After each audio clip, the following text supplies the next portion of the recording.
Bonjour les gars, on se retrouve dans cette nouvelle vidéo pour parler du match qui a opposé le FC Barcelone face à Retafe, un match qui s'est soldé par 3 buts à 0 en faveur des Barcelonais. Voilà. Donc dans cette vidéo, on va faire un peu le débrief, mais avant de commencer, on va voir un peu la composition proposée par Hansi Flick. Hansi Flick a proposé une composition 4-2-3-1. Au poteau, on avait Garcia, en défense, on avait Koundé, Eric Garcia, Christensen, Martin. Au milieu, on avait De Jong, Pedri.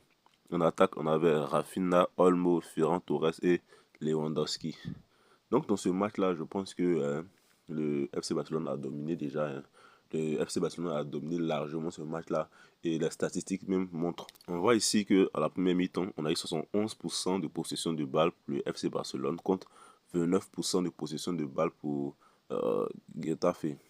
On a eu 8 tirs pour le FC Barcelone contre 0 tir pour Retafe, 3 tirs cadrés pour le FC Barcelone. Donc on voit ici que Retafe à la première mi-temps n'a quasiment rien tiré. Ils n'ont même pas tiré un tir. Le FC Barcelone a tiré 8 tirs, ils ont cadré 3, 4 dégagements, plutôt 4 grandes chances, 0 pour Retafe. Donc on voit ici que la première mi-temps, même la Retafe, même, ils avaient que des zéros en fait. Ils avaient que des zéros, ils n'ont rien fait en première mi-temps. Et le FC Barcelone a géré toute la première mi-temps. Ensuite, en deuxième mi-temps, on a eu 70% de possession de balle pour le FC Barcelone contre 30% de possession de balle pour Retafe. Retafe, c'est une équipe qui ne joue pas au ballon. Ce sont des joueurs de mal, de faute. Ils font des fautes, ils sont vraiment agressifs, tout ça. J'aime pas en fait cette équipe-là. Donc, ils ont eu 8 tirs cadrés. Bon, pas 8 tirs cadrés, mais 8 tirs en deuxième mi-temps pour le FC Barcelone contre 3 pour Retafe, 4 pour 4 tirs cadrés pour le FC Barcelone contre 2 pour Retafe. Donc, Retafe, ils ont tiré 3 tirs, donc cadré 2. Donc, c'est vraiment bon aussi. Voilà, la moyenne 6 tirs cadrés, c'est vraiment bon. Mais pour le FC Barcelone, c'est 8 tirs, 4 cadrés. Donc, c'est aussi la moyenne. En plus, c'est la moyenne. Dans 8 tirs à 4 cadrés, c'est déjà bon. Donc, maintenant, sans plus tarder, on va voir un peu les moments forts. Bon, les côtés positifs et les côtés négatifs de ce match. D'abord, il faut contextualiser parce qu'on sait que Getafe n'est pas une équipe vraiment facile. C'est une équipe qui est vraiment difficile à jouer. Quand tu joues contre eux, c'est vraiment pénible. C'est vraiment un calvaire. On les connaît pour leur jeu vraiment difficile. Ils sont là, ils jouent mal, ils font assez de fautes. C'est vraiment pénible de jouer avec eux.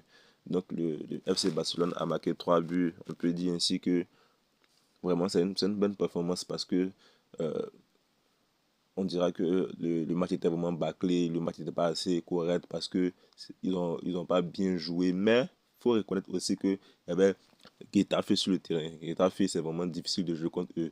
Donc, je vois plusieurs supporters qui disaient que ils n'ont pas bien joué. Mais il faut savoir que Getafe, c'est une équipe qui est vraiment très difficile à jouer. Donc, moi, 3 buts à 0. Leur gagner 3 buts à 0, c'est vraiment une magnifique démonstration. Voilà. Donc, moi, le premier point positif de ce match, c'est que le FC Barcelone a gagné avec 3 buts d'écart. Ça, c'est vraiment positif. 3 buts d'écart face à Getafe, c'est pas donné à tout le monde. Et ensuite, ils n'ont pas encaissé de but. Ça, c'est l'autre point positif. Ils ont pris les 3 points. Là, c'est l'autre point positif. Donc, tout va de mèche en fait. Ils n'ont pas encaissé de but. Ils ont marqué 3 buts. Ils ont pris les 3 points. Donc, actuellement, ils sont à 2 points du Real Madrid. Donc, encore, la course est vraiment rude. En ce qui concerne les joueurs qui m'ont beaucoup impressionné dans ce match, d'abord, j'aimerais parler de Gérard Martin. Gérard Martin qui devient de plus en plus convaincant. Maintenant, Gérard Martin, il s'impose. Hein. Voilà, son jeu est convaincant. On avait beaucoup critiqué, mais actuellement, je pense que il s'en sort. Il fait de belles choses. Pour moi, c'est un match correct de sa part. Il fait un grand match. Alors, il faut respecter son match. C'est un grand joueur. Il devient de plus en plus correct. Il commence à s'imposer au FC Barcelone. Et moi, ça me plaît beaucoup. Après aussi, j'aimerais parler de Ferran Torres. Ferran Torres, bien vrai que bon, il n'est pas assez bon, comme on le dit, mais il a marqué 2 buts. Voilà, il a marqué 2 buts. Donc c'est vraiment important aussi pour l'équipe. Ferran Torres, actuellement, qui saisit ses chances. Voilà, il a eu la chance de jouer. Il a marqué 2 buts. Bon, voilà.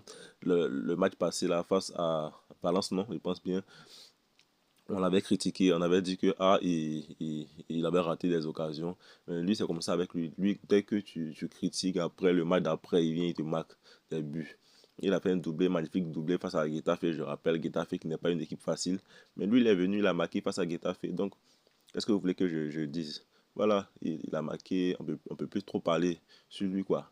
Parce que il avait raté les occasions lors du match face à Valence. Et aujourd'hui, il s'est rattrapé.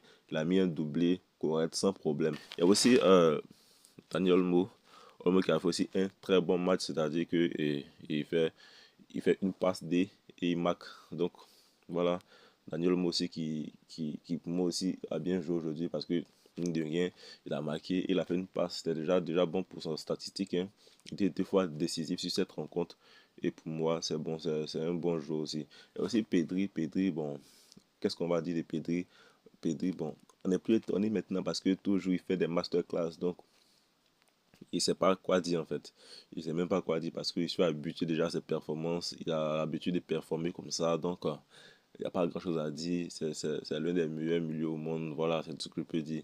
Il fait un bon match comme d'habitude. C'est rare de voir Pedri faire un mauvais match. Il fait toujours un bon match. Voilà, il gère le milieu à lui tout seul. Donc, moi, c'est parfait. Ensuite, il y a bon, maintenant, ce qui concerne les joueurs qui m'ont pas trop impressionné, il y a Rafinha, bon, qui ne sait pas dribbler. Il faut se dire la vérité. Rafinha ne sait pas dribbler. Il ne sait pas dribbler. Et bon, mais j'ai eu peur. Il a failli avoir un carton rouge parce qu'il avait un carton jaune. Voilà, donc, je pensais qu'il allait avoir un carton rouge. J'ai voulu qu'en siffle le fasse sortir. Mais, bon, il est resté après, tu vois. Mais en tout cas, Rafinha, il ne sait pas dribbler, c'est comme je le disais, mais au moins il sait quelque chose, il marque des buts. Voilà. Donc quand il ne sait pas faire quelque chose, il peut avoir une autre tâche qui permet à l'équipe de gagner. Et Rafinha, lui, même s'il ne sait pas dribbler, au moins il a fait une passe aujourd'hui. Il a fait une passe, donc il n'a pas marqué. Il a fait une passe, donc il était déjà décisif aujourd'hui. Donc c'est important aussi pour l'équipe. Rafinha, il fait une passe, donc moi je ne sais pas s'il veut le mettre pour les meilleurs joueurs ou pour les mauvais joueurs. Mais en tout cas, il a fait une passe, il était décisif, c'est l'essentiel. Après ça aussi, il y a Robert Lewandowski. Moi, Robert Lewandowski, bon, aujourd'hui, il ne servait à rien, hein. Voilà, Lewandowski tu vois. En fait, c'est ce qui me dérange un peu chez Lewandowski. C'est vrai que c'est un buteur, mais il ne participe pas au jeu. Voilà, il ne contribue pas au jeu. Donc, quand il n'arrive pas à marquer, il est vraiment, comment on dit, fantomatique. On ne le voit pas, on ne sait même pas s'il joue, tout ça. Donc, moi, il n'a pas fait un bon match aujourd'hui. Son match d'aujourd'hui n'était pas bien. Voilà. Il n'était pas bien aujourd'hui. Son match aujourd'hui, il n'a même pas aimé ça. Voilà, il faut qu'il se revoie. Lewandowski. Aussi, il y a Rashford aujourd'hui qui fait une passe D, même s'il n'a pas marqué. Il a fait une belle prestation. Voilà, lors bon, en Ligue des Champions, il a marqué deux buts. Mais aujourd'hui, il n'a pas marqué, mais il a fait une passe. Et c'est aussi important pour l'équipe, hein. Aussi important pour l'équipe et c'est aussi important pour lui, pour qu'il puisse avoir de la confiance. Voilà, parce que on sait, hein, un joueur qui ne marque pas, qui ne fait pas de passe, n'est pas en confiance. Et Rashford, je pense que son but en Ligue des Champions et ce but-là aussi lui permettra d'avoir, comment on dit ça, de la confiance, voilà, et performer encore plus. Parce que Rashford, c'est un joueur qui a du talent.